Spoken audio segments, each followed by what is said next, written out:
So coming up next on 35 Miserable Years Later, I've managed to get hold of Alex Bremer, who I think I'm going to say was probably one of the youngest stagehands we had at the time, who got us into the Palace Theatre from the Barbican. Hello, Alex. Hi, Sian. Thanks so much for doing this 35 years later. It's an absolute pleasure, and I just hope that I can remember enough to be useful to you. I know. Well, I always used to think of you as the young blonde boy who was always, at the side of the stage. So tell us, how long had you been at the Palace before we arrived? I'd been there about a year, and I'd worked on another show. I joined on Your Toes, which was a really terrific old show that doesn't get much airtime, if you like, these days, but it was a wonderful thing. It was a wonderful introduction into the West End. Oh, I saw On Your Toes with the wonderful, what's the American guy, the lovely... Tim Flavin. Yeah, who I then later worked with. I just thought he was amazing. He's like our modern day Fred Astaire, wasn't he? He really was, and he still is. And I'm delighted to say I'm still buddies with him. I'm still buddies on Facebook with a couple of people from On Your Toes, and he's a terrific guy, and he was an extraordinary talent. And we had some amazing people in that show. It was an incredible introduction into the West End, really. And did you go to drama school or something? How come you ended at the Palace? No, not at all. I left school quite early. I left school at 17. I wanted to work in film and television originally, and I did. I started work as a photographer's assistant up in Chalk Farm in the very early 80s, which was an incredible place to be at an incredible time. Doing a lot of stuff with John Swannell and Litchfield and some of the big names in photography at the time, but I knew that I wanted to go into film and television. And I did a little show down in Brixton for a small independent production company. And if I wanted to go into film, I needed my union card. And I don't remember, it was NAPKI or BECTU back then. But it was very much a closed shop. And the only real effective way of getting your union card was to go into theatre. Where it's quite easy to get your card and then transfer across. But once I did go into theatre, of course, I fell in love with it, and I found a very comfortable home at the Palace Theatre. Well, how did you get your job at the Palace then? What did you have to do?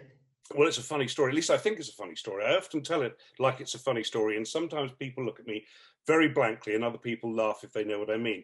But I walked into the stage door one evening and met Charles, who was a legendary stage doorkeeper back in the day. Can't remember his surname now, but Charles at the Palace Theatre stage door, everybody knew him. And I said, are there any jobs backstage? And he says, well, it's a very long waiting list. So I jokingly said, well, can you put me at the top of it? And the next day I got a phone call to come in and talk to the master carpenter. And when I came in, I had to wait at the stage door to meet him. And I said to Charles, I thought you said it was a long waiting list. He said, I thought you told me to put you at the top of it. So there I was. And then Tony Malcolm came to see me, who was our master carpenter at the time. You may remember Tony. And his deputy at the time was Tim Lloyd. Two people I became very, very close to for many years. Still in touch with Tim now. Tony sadly left us a couple of years ago. They came to the stage door to give an impromptu interview, if you like. And the first question, in fact, the only question I think they asked was, have you ever flown before? Now, bear in mind, I'd never worked in theatre, but I had a reasonable idea of what flying meant, that it probably had something to do with the big set pieces coming in from above and landing on the stage and then zooming out again. So I said, well, yeah, I once flew a balloon. And the reason I said that, Sian, was I had previously rigged up and flown a balloon in a play at school. And it was quite a complex affair, and it worked beautifully. But that was the only thing I'd ever done that was flying as such. But of course, it came out like I'd flown in a hot air balloon. So these two poor sods, they looked at me like I was a lunatic, and gave me the job. Oh, and you must have been, so you must have been 20, is that right? I think I was, I must have been. Well, it would have been very late 84 or early 85. So yeah. About 20. Exciting. It was a very exciting time, I think, the 80s in the West and to do with musicals and theatre. I mean, can you tell us what was the gossip that you heard when you heard that this big musical from the Royal Shakespeare Company, from the Barbican, was coming to the Palace Theatre? Well, if I'm brutally honest, Sean, the gossip wasn't good. We were told that this dud was coming in. Now, that wasn't to say that anybody thought it was dreadful, but it just had these dreadful reviews. So we were fully expecting to do the get-in, do the techs, all the rest of it, and then see the back of it. And it was a colossal get-in. I remember we'd gone from On Your Toes. Try and imagine, Sean, on Your Toes, we were taking home about £45 a week as showmen, so just working the shows. Yeah. And we were supplementing it by, doing set building jobs up at the National Youth Theatre or wherever we could find a bit of extra work, sometimes going and doing the odd load-in or get-out down at the Coliseum. And then suddenly this colossal show came in from the Barbican I think it probably only took a few lorries to get rid of On Your Toes, and yet we had a fleet of articulated lorries constantly coming into Greek Street and Romney Street, loading up Les Mis, and it just kept coming. And the get-in took, as if I remember, took weeks. And then putting the stage together, it was very complex. We'd never had a revolve before, and all this sort of moving hydraulic scenery coming in. We'd never seen anything like it. And there was a bit of a sense of, this is a lot of effort for something that's going to go straight out again.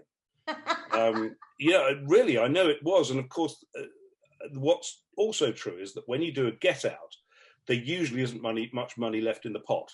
So you're really just trying to get this thing out the door. But the get in was a little bit more kind of relaxed and fun. I say relaxed, I mean, it was an intense piece of work, but we knew that we were getting well paid, if you like. I'm going from 45 pounds a week to a multiple of that. We all thought we were rich as creases. We didn't know what had hit us, but there was a little bit of a sense of unease that we were getting this poor show in and going to kick it straight out the door again.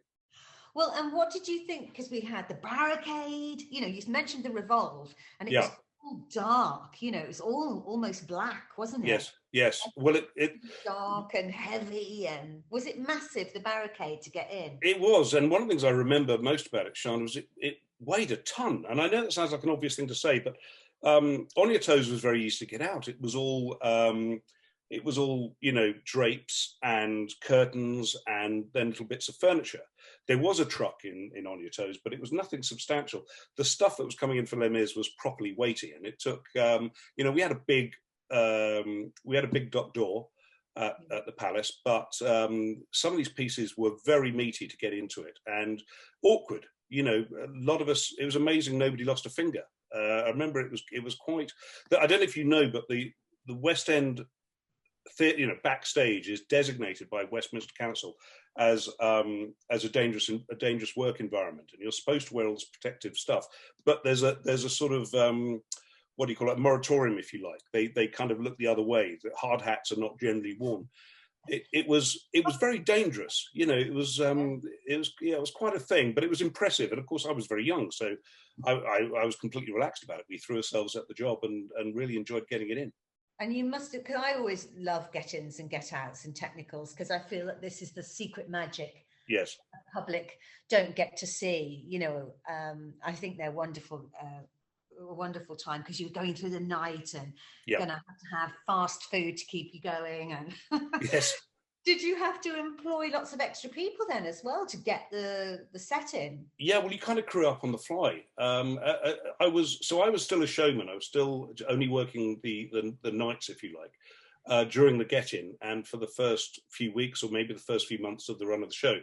So my superior, Tony Malcolm, the aforementioned Tony Malcolm, and his deputy Tim were crewing up on the fly. Now, there were a number of people who came in from the set builders to help us do the get-in, as you can imagine. The LX crew were mob-handed, the stage crew were mob-handed. The trick is not to take on so many people and then have to lay them off. You want to take on the people you're going to use for the run of the show. Right. And sometimes that's not possible. But it very quickly became apparent that this was going to be a very crew-heavy show. So in my memory, and I may be wrong, but as best as I can remember, most of the people that we took on for the get-in were retained for, the run of the show. For the very short spell it was going to have at the Palace. But didn't you See all the people. When did you start to see people queuing for tickets? Didn't that? I mean, when did it occur to you guys, who I will always think are the most informed, the Yes. people who work at the theatre, the crew? Yeah. Like, when did it occur to you lot that, oh, actually, this might be all right?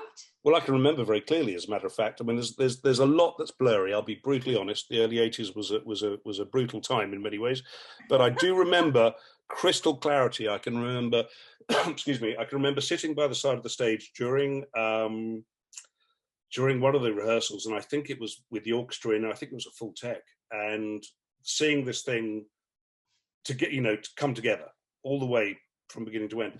And I was sitting by the side of the stage by the revolve operator, if you can remember. That was stage right. You used to always sit there, yeah. Yeah, and I was talking to the stage manager, a lady called Sheena. That's right, Sheena. And I said, "Crikey, this is a bit good." And she looked at me wide-eyed and said, "I know. Like, what on earth, have we been telling you?" I know that it had been cut down. You were at the Barbican, weren't you, Sian? Yeah. I mean, what was it running at its longest when it was there? Oh, like over 4 hours. Over 4 hours, yeah. So it was tickling around the 3 hour mark, wasn't it, when it came into the palace? No, it was 3.5 hours when we got to the palace. But I think we stripped it down more, didn't we? But later on you did. Yeah. But when we got there, it was 3.5.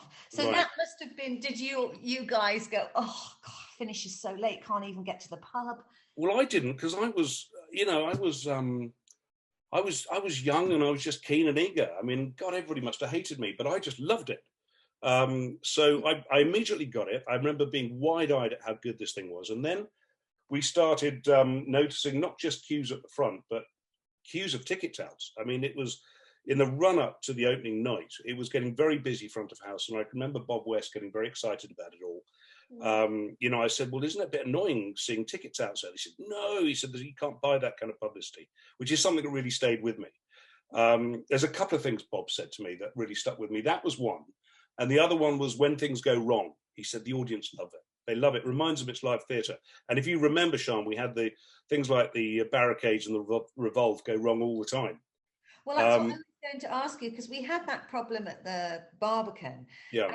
And obviously, as well, it was a very tight fit to get into the palace. There was hardly any room to cross backstage. We had to go under the stage if we had time. So it was really cramped, wasn't it? And I was thinking, did we break down at the palace? Did it break down? Yes, we did a lot. And it was, generally speaking, I do remember a couple of occasions when it went wrong during the show, but in the run-up to the opening night, it was going wrong a lot. And it was just because you lot didn't know how to operate it. No, it wasn't. No, I think the same problems you were having down at the Barbican, Sian. I think it was technical stuff like there's an enormous steel cable that turns the revolve. So it goes down substage to a motor and then back up through a series of sort of wheels to divert it, and then runs the circumference of the thing. So it's very, very long. And it has to be very, very tight. And it was a splice. Do you know what I mean by splice wire? No. So when you've got two ends of a piece of string, you usually tie them together with a knot. Well, you can't do that still. It has to be spliced. So they have to be the actual cables and cords, some of which are really quite thin, that make up the thick cable, have to be taken apart and then spliced together seamlessly so that it doesn't get any thicker. It's a real skill. I mean, it's an extraordinary skill, actually. But of course, the thing kept coming apart. And if I remember rightly, it was spliced over a distance of sort of 10 or 15 feet. And as it starts to come apart, first of all, the cable stretches. And the second thing it does is as it goes round, these stray strands start getting caught up in the wheels. So when it goes wrong spectacularly. You can't just throw it into reverse and hope it works again. You've got to take the stage up. You've got to find out where it's all got tangled. You've got to take it apart and you've got to get it respliced. So it's the end of the show. If the revolve breaks, that's it. It's everybody go home time. Well, yeah, because Paul Leonard was saying to me, do you remember we had to sort of pretend to walk around? I don't know I don't specifically remember that happening at the palace. I don't remember that. I don't remember. But I remember the barricade, and like I'd say to my mum, "Oh, I'm late. I'm even later back because the barricade broke again." Yes. It was an exhausting. When we arrived, did you think that we were all shattered? Because we were. Did you feel that we'd been, No, I believe you, but no, the sense I got was one of excitement, actually. That you didn't seem, well, let's put it this way, you didn't seem like a jaded cast. You seemed like a cast ready to come out the traps. It was certainly tiring, but we were all young, Sian, really, and we all, we did crazy hours. I mean, the crew, even though I was a showman then, I was in from first thing in the morning, right way through the day, and one of the last to leave. Yeah. I don't specifically remember being tired, or I couldn't do it now, put it that way. I mean, right now I'd be moaning like I'm 55 now. I couldn't do it at all. But back then, I think we did it at a canter, as I remember. Well, do you remember also we had one, was it Dave Smee who did who operated the Revolve? We had one person who operated the Revolve, didn't we? No, yeah, the Revolve operator had to be stage management. I think it was decided for insurance purposes that whoever was on the Revolve had to be employed by Cameron Mackintosh. We were all employed by the Really Useful Group. So, yes, so the trucks were certainly operated. The hydraulic trucks that made up the Barricade and the Paris scene were operated by stage crew. I don't remember a stage crew ever operating the Revolve. And when the Barricade broke down, what did you have to do to get it to move again? Because I remember one time we had to walk off, didn't we? Yeah, well, that was the thing. I mean, if the Revolve broke, generally speaking, that was it. And what you had to hope. What I do vaguely remember, Sian, is occasionally you would push it so that the tracks would line up and then leave it. So, for example, if the Revolve broke and the truck that the in scene was on, and the empty chairs and on that sort of flatbed truck, if the truck broke, the Revolve broke and that was downstage, you had to get it off. Similarly for the Paris trucks. So if the Revolve broke and you had any kind of scenery, gates or otherwise, on the stage, you needed to get it off. Now the gates weren't too difficult. You could actually run those across the stage even if they weren't in the tracks. Yeah. But the Paris trucks and the flat truck had to be off. So you would immediately, it was hands and knees stuff. You had to get down on your hands and knees, try and dig your feet in to get some purchase, and then push this thing around. If the cable that I was telling you about just now had started to fray and come apart substage, you may not get very far. Or you might hope that it's slackened off to a point where you can push the Revolve regardless. But it wasn't the work of a moment, and you had to hope that you could get it to a point where you could get these things lined up and then just do the show with a static stage thereafter. But I have to tell you, as the thing went on, we had cast after cast and year after year, we did get to a point where we were reasonably sure that Revolve would never break. It was fairly reliable by the end. So can I ask you, if you had to go on yes. and play a part, because let's remind everyone, you stayed working on the show for how long? Well, I was on it. I was at the Palace for 13 years, and I think about 11 and a half of that was Les Mis. Yeah. So you knew the show really well, didn't you? I just thought this would be a fun question. Yes. So if they were like, oh, Alex, you've got to go on. Yes. Who would you have loved to play? Oh, well, I'll be brutally honest. That never occurred to me. I haven't got one thespian bone in my body. I've always been fascinated by the technical aspects of delivering a live experience. Yeah. And that's literally as far as it's gone. Okay. I've never cracked the boards. But now you ask, I'm thinking what would have been most fun? Yeah. Or what do you think you could have managed to pull off? Javert, maybe, but you were. Well, that's a very different question. I mean, yeah. I can remember thinking, who was our original Enjolras? David Burt. David Burt. I mean, he was very funny, very nice guy, but it was a very sexy part, wasn't it? I remember thinking, Christ Almighty, he's got every female in the audience in the palm of his hand. Yeah, it's a sexy part. So you've given me no notice of that question, Sian. So my immediate answer probably has to be Enjolras. Because actually, you were the baby. You barely could have been Marius. You were born with a Gavroche and a Marius, really. I know, but I wasn't a baby by the time I left.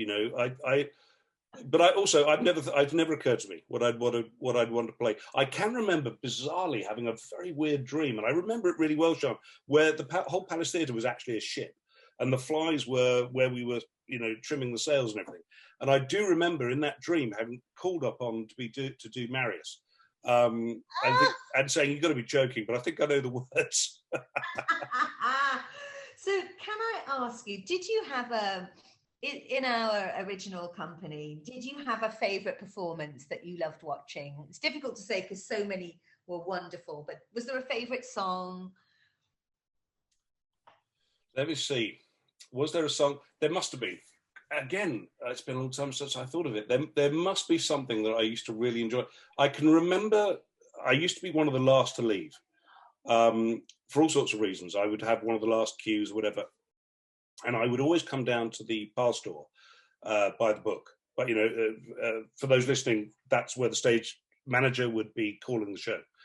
And I would watch the end of the show from there. And that bit where they all come down, the ghosts at the end, I thought that was lovely. And there's a chord that I think is played on a cello. There's a little bit on it's played by a cello that I always thought was very Beatlesish. It was very kind of Eleanor Rigby. I don't know if you know the bit I mean, but that used to get me every night. And I loved the bit where they sing, to love another person is to see the face of God. And I've never been religious, but that line always resonated with me. Yes, I was going to ask you if you've got a favourite line, because there are some amazing lines, and I understand now why people return to the show, because it means different things for you at different times during your life. Yes. And remember, we had those twins who used to come every Thursday. Yes, I do. Same seat, and we'd have all these people queuing outside with cakes and clothes and books and knitted dolls of us. And well, those twins made amazing cakes, as I remember. Yes, yeah. It was a happy time, wasn't it? Was there a happiest moment that you had in that very early? Probably going out with Roger Allam and having a drink was maybe. Well, he was tremendous fun. Yeah. Well, what's interesting is that as the years went on, I became less and less sort of close with the cast, and that in no way casts aspersions on them as characters. But what you become very quickly aware of as you work in theatre, particularly one theatre, is the transient nature of companies, of company members. They come and they go really far too often, and you become very friendly with somebody and then they're gone. Yes. But the first cast is something special, isn't it, Sian? That first cast is for all sorts of reasons, because a lot of them had created the parts they went on to play, and a lot of them went on to great things. But we were it was an ensemble piece, and we were made to feel very much part of that ensemble as crew members. There wasn't a social function, certainly not that I was aware of, that we weren't all invited to, and vice versa. We were very much a gang, thick as thieves, as I remember. And so my memories are all really pretty fond. But in terms of one particular memory that stands out, I remember we did a show. There was like a talent show. I don't know if you remember. Fairly early on, I think Ian Calvin compared it. And there was a number of... I remember Caroline Quentin played Trevor Nunn in it. Yes. Do you remember that? Yes, she came on to give Dave Willett's notes. That was one of the things that stuck in my mind. But the other thing that stuck in my mind, and I won't tell the whole story because it's disgusting, is Alan Armstrong doing his turn. Yes. And flashing the audience. And I remember laughing so hard, I thought, this is it. I'm about to have a heart attack. This is where I die. And I turned around and everybody looked like they were about to have a heart attack. That's a memory that will stay with me forever. Just that raucous laughter. Yeah, Sorry? he did it. We all got the best view. The audience didn't see anything. But I mean, it was just so, when I think now, it was so criminal to Colin, because Colin was carrying the entire show, Yes. 8 shows a week and singing like 150 songs every show. And he, Caroline used to be naughty to him when she was a nun, and on the barricade, yes. We were dreadful. And then Alan doing that, I mean, Oh Jesus. no, I'm talking about a different. There was a different. Yes, I saw that. I remember that. I know what you're talking about, Sean. No, I'm talking about he did it during a talent show, but he He did did it it to. during a talent show. I But don't we were the audience. It was the cast and the crew, and everybody were in the audience. It might have been Christmas. I don't exactly remember, but it was like everybody did a turn, including Caroline as Trevor Nunn, and he came on. He did this thing in a dirty old Mac, and he basically he flashed everybody. It was completely inappropriate and and shocking and very, very funny, and that's kind of stuck with me. But yes, when he turned and flashed everybody upstage in the middle of the Paris scene, I know exactly the bit we were all watching from the side, and it was extraordinary. He was so naughty. He was so naughty. Yes. Just ask you, did you ever go to Velotti's, your favourite eating? Yes, of course. That's why I like to enjoy chip butties. Yeah. Yeah, we'd always go there for breakfast for lunch. I remember that very, very fondly. Yeah, all that. And we sort of owned that little patch, didn't we? It was so wonderful to walk in to the palace and see them all queuing and all the touts and you know, the building was shrouded in scaffolding, wasn't it? Well, they were taking down the famous. There was some sort of lit curtain affair that had been on the palace. It had been sort of clad to the front of the theatre for years and years. And very shortly after Les Mis opened, it all came down. And I think that's what the scaffolding was about. And they also did a deep clean as well. So for a long time they cleaned the building. Yeah, I'd forgotten about all that. And Paul Leonard said that when he went back to play Javert, he said that the whole thing had been pulled out. All the seats had been pulled out because there's a river flowing underneath the palace. Did you know that the river? I didn't know that. No, it doesn't surprise me. We used to hear the trains. When it was very quiet, you could hear the subway trains, but I didn't know there was a river. And there's all shingle underneath Good Lord. To soak up the damp. Isn't that incredible? That is incredible. Actually, that is really interesting. Yeah, I didn't know. I'm going to look into that. So, it was so wonderful to speak to you. Can I mention that obviously you were such a big part of Les Mis for a long time and knew exactly how to make everybody feel safe and secure. And you had a bit of a racing car hobby, didn't you? Well, I did. Well, I wanted it to be more than a hobby, really. I mean, I had, I said I'd never had any illusions of I ever wanted to be a performer, but I did always want to be a racing driver. And one of my fondest memories of Cameron is, and the kind of person he is really, I remember running into him on Shaftesbury Avenue, and I don't remember where he was coming back from, but he was scurrying along Shaftesbury Avenue, and I just stopped him. And I think he knew me. I think he knew my face from around. And this was still the early days of Les Mis. Yes. And I said, listen, I want to go racing. I want to drive racing cars. Would you sponsor me? Simple as that. And he said, let me have a think about it. And he did. And suddenly, out of the blue, I remember I was working, we were doing a show, in the middle, out of the blue came a phone call to the stage door. Cameron is calling for Alex from New York. And he'd gone out, I think, to open Phantom of the Opera, and it had gone very well. And I think he was in a very good mood. And he rang up and he said, Alex, I'm going to sponsor you. Let's meet up when I get back. And sure enough, when he got back, Nick Allett summoned me up to Bedford Square. And we sat and hammered out a deal. And I raced with Les Misérables and my teammate. He sponsored the whole team. He and I raced with Les Misérables over our cars. And and I loved it. Absolutely. It was such fun. Amazing. And did you crash the car, or were you all right? I know I crashed very badly. Well, I had a few spins. I mean, I was a little accident prone. I was probably braver than I am skillful. And my last race ended upside down down the main straight at Brands Hatch. It was very spectacular. It was a very theatrical way to retire. But I literally clambered out of this thing and promised those that love me that I'd never do that again, which is tantamount to retiring, really. Oh, and one last question, lovely Alex Bremer, who's now grown up. Yes. Could you say that Les Mis is one of your favourite musicals? Oh, absolutely. I would say that's well, more than that. I mean, I regularly assert it's the best musical ever written. I think my other favourite is Cabaret, and I think about the perfect musical. You know, something that uses the music as a way of conveying the emotion rather than just a collection of songs racing through a narrative. I think Cabaret and Les Misérables stand alone, absolutely stand alone. Which is better, I couldn't say. And the only reason I couldn't say is I don't think I'm qualified to say. But those are the two shows that I could sit through endlessly. I mean, how many performances did I sit through of Les Mis? Probably 2,500, maybe more. I never got bored of it, not once. Wow.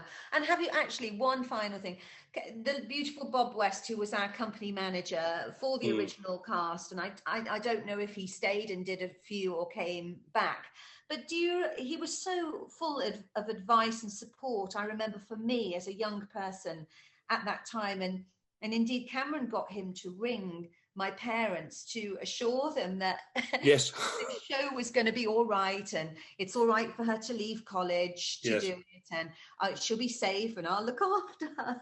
Isn't that just so wonderful? Do you? I mean, I just thought he was so wonderful to all of us. I don't know how he spread himself the way he did. Yes. Did you get to be close to Bob? Yes, I think I did. I mean, I have, my memories are as fond as everybody's. He was remarkable. You know, he was the company manager. He wasn't my manager. I was stage crew. Yes. But I jolly well felt like he was my manager, and I felt like he was in our corner. I learned lessons from Bob as well. And, you know, the two I just mentioned, fundamentally, he taught me to be unflappable. He taught me that whatever you think about the crisis he faced as a company manager in the opening sort of weeks of Les Mis, the texts that were going wrong, the circumstances of the reviews and the critics and all the rest of it. He was just unflappable. And what I learned about it was any situation would be turned to your advantage, and it's all a bit of fun anyway. You know, I remember him saying it's only theatre, and it didn't mean to suggest for a second that theatre isn't important. But I did understand that there are more important things in the world. And I thought he was genuinely remarkable. And many years later, actually only a couple of years now ago, I ran into him in Barnes. And it had been a very, very long time. And he clearly was not well. But he still had the decency to at least pretend that he remembered me. And I was very touched by that. You know, I went up to him and I said, "Hi, it's Alex." I introduced him again as the man who ate Alex, because I'm twice or even three times the man I was then. And he had the decency to pretend to remember me. And I was very touched by that. And it was lovely to see him. And it wasn't very long after that we heard he died. Yes. What a beautiful man. Oh. Beautiful man. Yeah. Oh, and on that note, thank you so much, Alex, for sharing all your memories of, you know, such a long time ago, but it still feels so present, doesn't it? You know? It really does. I mean, it feels, by like anything, by turns, it feels like 100 years ago, and then it feels like yesterday. As you know, I'm still married to the lady that I met in the final sort of few months of my time at the Palace, and that was. It was worth staying there for so long just to have met her and still be with her. So I carry that, you know, I carry that forever. You know, our children and my life is entirely as a result of the people and ultimately the person I met at the Palace Theatre. Oh, how wonderful. Well, Alex Bremer, thank you for going back in time, and I hope to catch up with you soon. It's an absolute pleasure, Sian. Thank you. Thank you.